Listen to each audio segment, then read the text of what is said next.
Assalamu alaikum. Урматтуу таш көмүктөр. Мынакей азыр Кыргыз жаш күч коомдук бирикмесинин мүчөсү Нурбек экөөбүз мына Кызыл Алмадан бирөө телевизор бериптир. Бизге садака биримдигин алып келип берди. Нурбек өзүң. Assalamu alaikum. Урматтуу таш көмүктөр туугандар. Бул экинчи телевизор уже элдерге ушундай болуп кетип атат.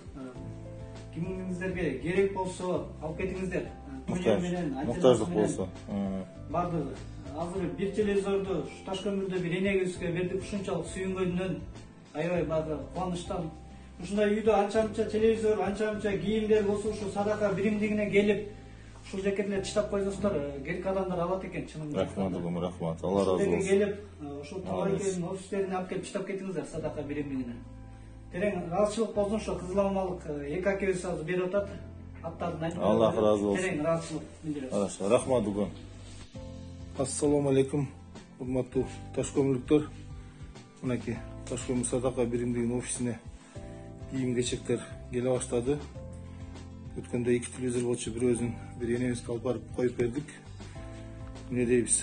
Ар бир кийим кечек акчалай салон бошоп аткан шаарыбыздын тургундарына Аллах разы болсун. Муктаждыктар болсо келип алып кетсеңиздер болот. Урматтуу таш көмүктөр, эч кандай фамилия ат жазылбайт. Келип алып кете бересиздер. Рахмат.